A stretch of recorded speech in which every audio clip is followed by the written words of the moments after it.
we're going to be looking at building a culture of excellence. And it's very essential that if your business is, you're not going to become a dinosaur, or you're not going to fold up, or profits is not going to nosedive, we must be deliberate about building a culture of excellence. And that's what it is. But you see, when you go to the Sigma and you go to 1 Sigma, 2 Sigma, which is 1 Sigma is about 68%. And let me break it down in layman's terms, that when you have 68% in quality, it means, let's just take about, for example, for every 100 products, you have 68% accurate. For every 100 customers, you have 68% happy with you. And people will say, in the spite of the world, that, oh, we've tried. And, there's nothing like we've tried when it comes to the journey of excellence. It's either you're getting it right or you're not getting it right. It's binary.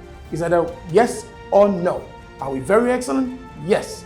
Are we not? No. Mid-level? Nothing like that.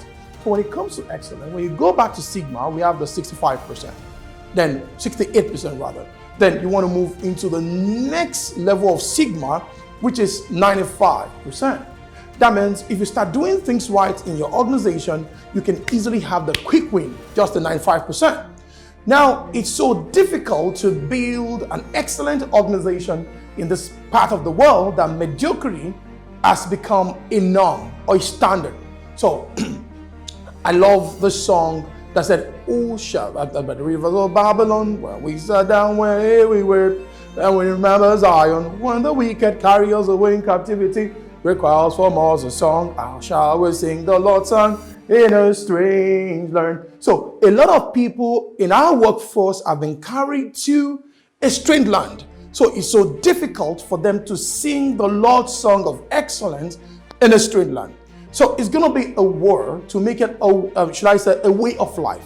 So we must begin to look at excellence as systemic, and as we're not looking at it in parts. Because if peradventure your people are not aligned to excellence, your processes, your workflows, and everything is not excellent driven, then you cannot get it. So it's just like you're going to have organizational kwashiorkor, whereby some parts are good and some parts are not good. Now, that's not good for your business. That's not good for whatever you're doing. So I'm going to be teaching you in a couple of minutes. How do you build a culture of excellence in an environment whereby mediocrity has become a standard? It's going to be very challenging, but it's possible, because a journey of 1,000 miles begins with a step, and a journey of 1,000 miles also ends with a step. So as I walk you through, I want to pay rapt attention to how can you build a culture whereby everyone, I call it the big Q culture, whereby everyone own up to excellence, not the small Q culture whereby everybody sees only management as the cause of poor excellence. I remember the words of Joseph Duran that said, excellence begins from the top. And I can tell you, when it comes to total quality management, everyone in the organization, we are all responsible for driving excellent results. And if all of us can just work in alignment with where we're going and what we want to deliver. And lastly, I remember the story of a young man that was working in the restroom in a particular country. So somebody walked up to him and said, "Oh, you are the cleaner here, and what do? You make the toilet okay." But the guy said, "No, that's not what I do. My role is to ensure that I make the restroom a place that can encourage repeat customer." So the reason why I want to do things well is that so that we can drive more profitability. Until everybody in your organization work in alignment to drive, to make sure excellence happen. And everybody don't see their role in isolation, but see how there's a connection between the profits you want to make, between the excellent goals you want to achieve. Nothing can happen when it comes to excellence in your organization. If you don't start working on it now, then you start losing your customers and you start losing your competitive advantage. So watch out let me just walk you through what it takes to build a great organization driven with excellence, products, excellent processes, and trying to build towards excellent results.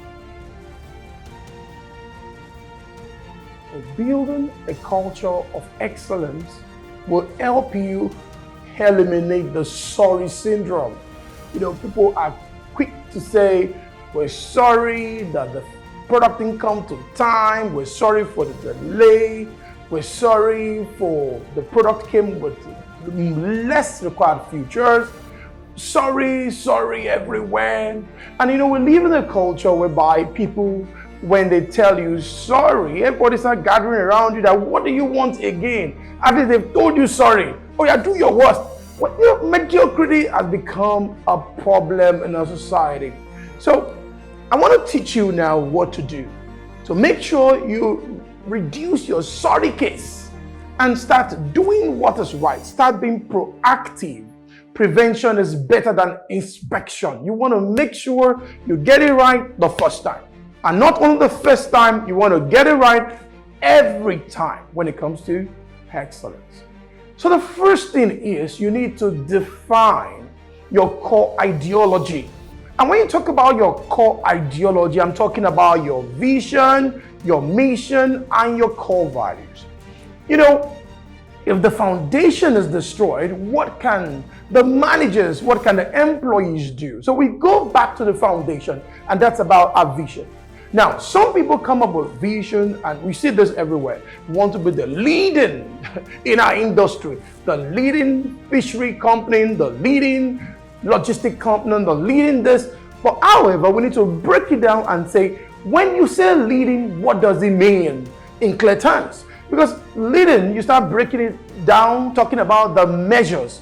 You use a measuring, and the easiest way to start when it comes to strategic measures is when you use the balance scorecard. So you can really break it down in financials. What does leading mean to us in this organization? And when it comes to customers, you want to also break it down and say, what does leading mean when it comes to customer? It's possible that your goal is to make sure you have 99 or 100% NPS score.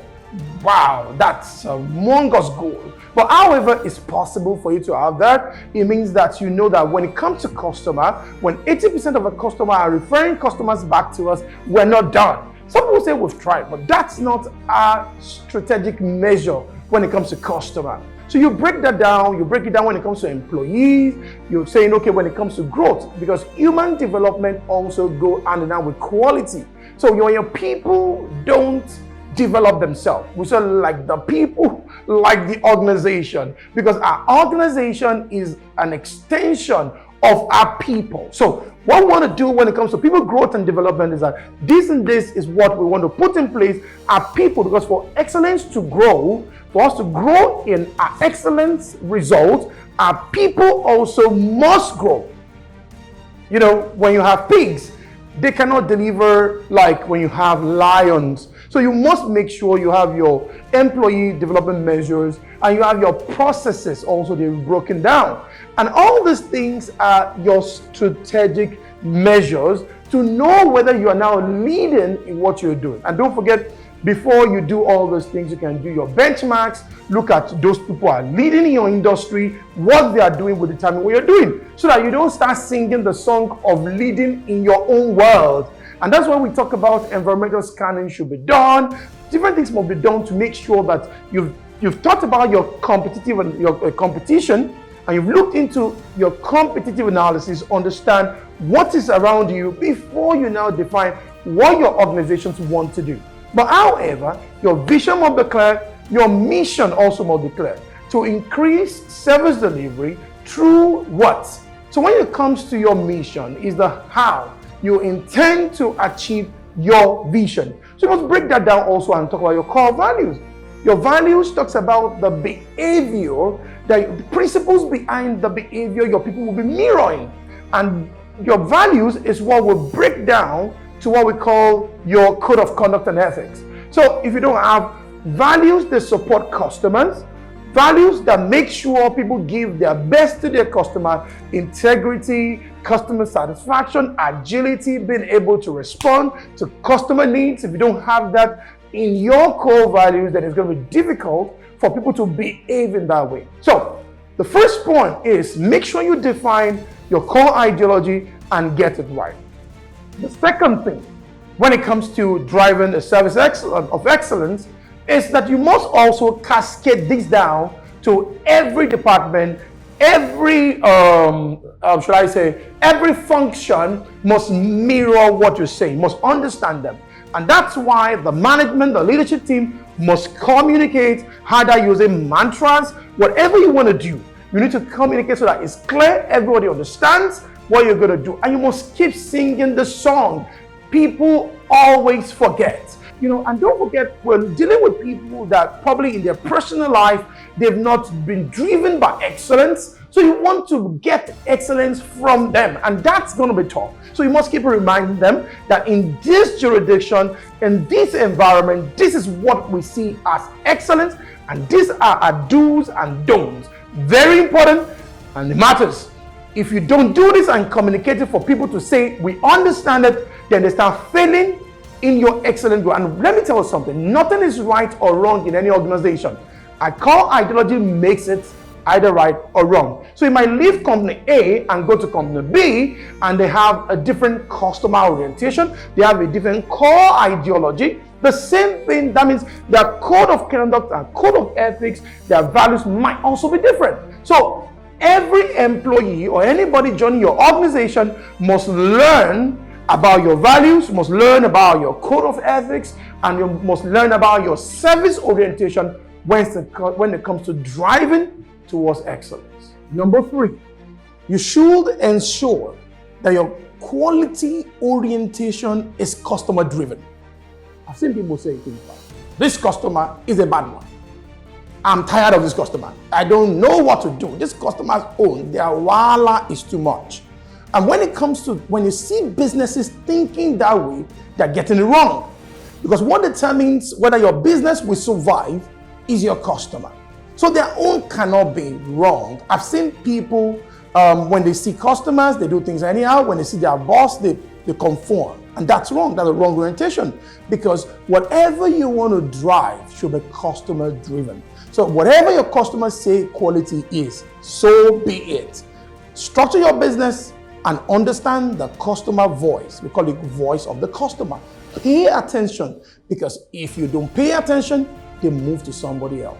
And if they move to somebody else, forget it. You go bankrupt. Number 4, you must be clear about communicating to your entire team your excellence standards. Number 1, the why behind it. Number 2, your service charter, your excellence charter. Now, you must communicate why you've chosen to go that way. Because some people, if they don't know the why, they start condemning what you're doing. So you need to communicate, and because so that their orientation can be from within. But that's about that. You must also define in your service or excellence charter what excellence is here. And that's where you have your ground rules, what people should do in relating with customers, your ground rules, and also consequences when people don't align. This is very important, not to feel, I've seen people say, at least common sense should say. You can use common sense. You speak the sense and tell people what it is in this environment. My common sense might just be that where I'm coming from, if we even insult the customer, is required. It's okay, it doesn't make sense. It's not bad. So if where I'm coming from, we don't really prioritize customer. That's why we said one man's food is another man's poison. So we must ensure that we communicate what service is through having service charters and breaking down the why behind why you've chosen to go the way you're going to your team. Number 5, this is very important. Build a management team that can lead and manage for excellence. Or build a management team that can lead and manage excellence. Not everybody. Now, where I came from, we always say that if the wall is not open, the lizard cannot come in. So what happens in the management team is that we have a house divided against itself. Members of management team are not speaking one word, we're not speaking one language. So when we're done with meetings, some people in the management team will break out. They are the Judas of your team. You must make sure that your management team can lead by example and also manage excellence. And when we talk about management of excellence, it means that they can put the structures, the systems, the procedure in place to drive excellence. Without that, nothing also works.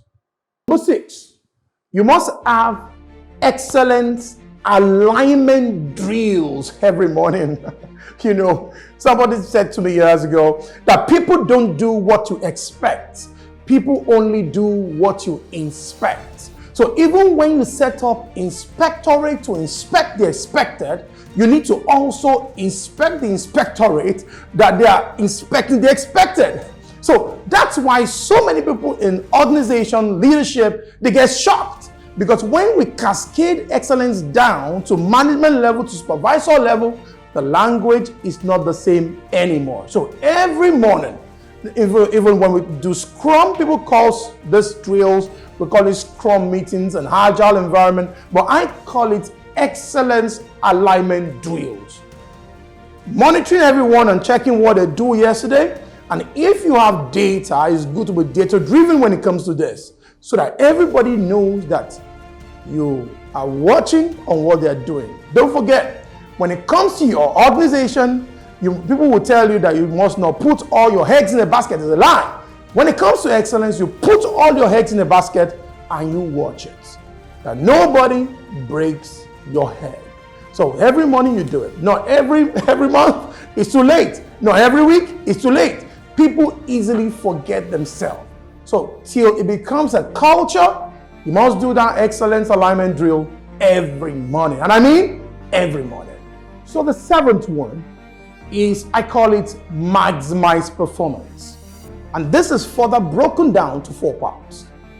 Now the first part of the 7th one, which is maximize performance, is to ensure you get the right people on the bus. You get the right people that have the right spirit, that have the right mindset, and that's very, very difficult.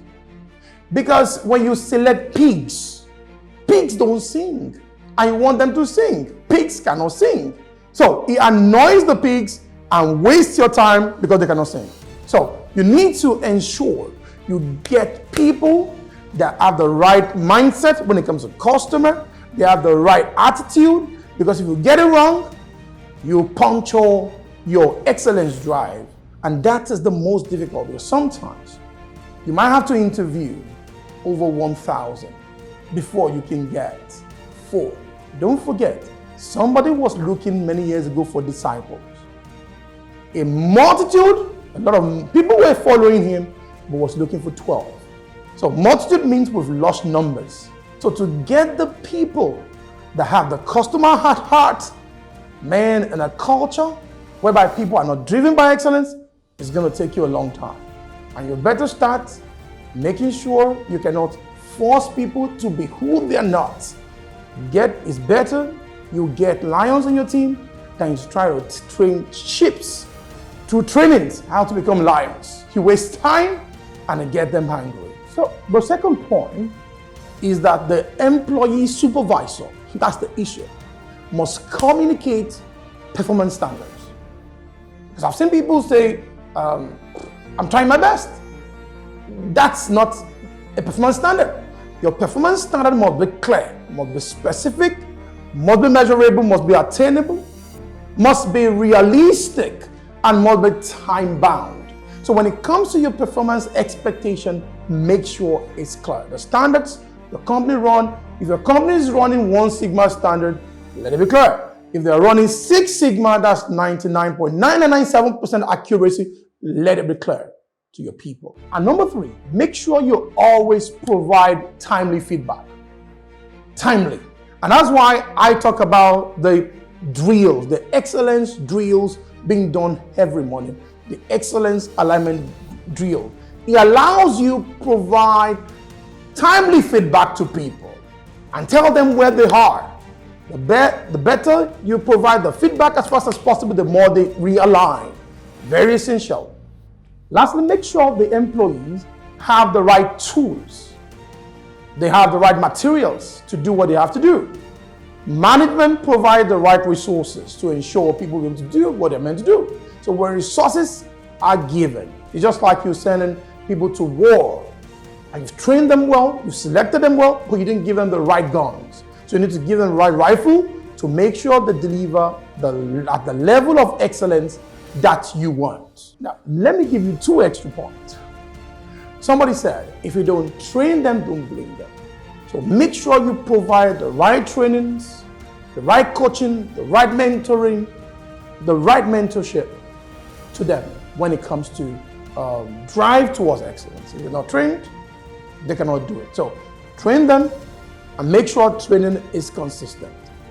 Now, the last word, which is very important, is that you must have rewards, spot rewards that you can give people in case people do things right. We call it activation.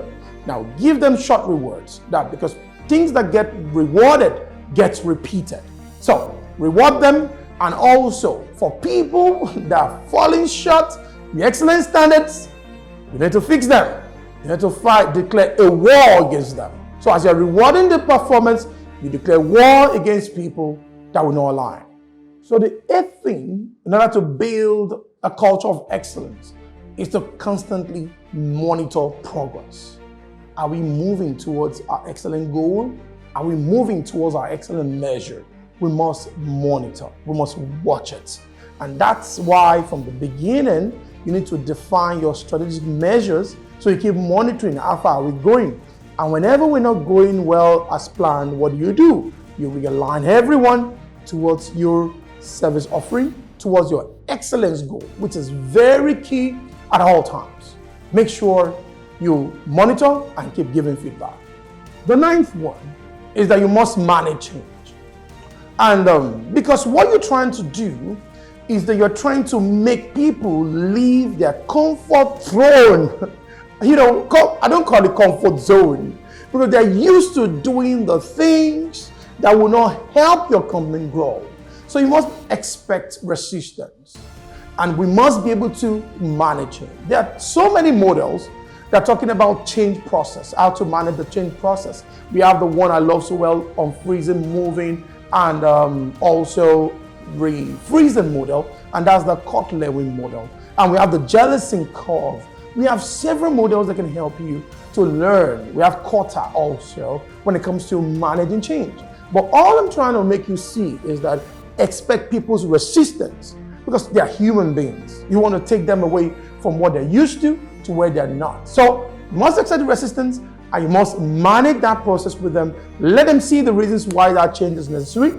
And as you're moving and you're changing your level of excellence every time, there will be always resistance. So make sure you expect it and be ready to manage it. So lastly, as a call to action for every one of us, all organizations must be ready to build a culture of excellence, or else they become a dinosaur. The reason why we have to do it is because your business is at the mercy of the customer. The customer is not at the mercy of your business, because they have a choice to leave. And I can tell you, if a customer decides to leave and you decide to stay, you've blown. So what do? Start waging war against mediocrity in your organization, and make sure everybody in your organization moves towards the excellence drive. It's the only driveway if you want to have rest in your organization. I believe that it will help you reduce your sorry syndrome. I'm sorry we didn't deliver this. You can start managing it from the bottom up, or top bottom, or across the enterprise. Whatever you want to do, you must start the journey now. Don't forget what I said in the beginning. The journey of 1,000 miles begins with a step and also ends with a step. All I know is every single day you journey towards excellence, you improve. I don't know why you get there, but all I know is you get better. The more you deploy all these things you've learned now, your company becomes great. Seed Academy, your growth partner.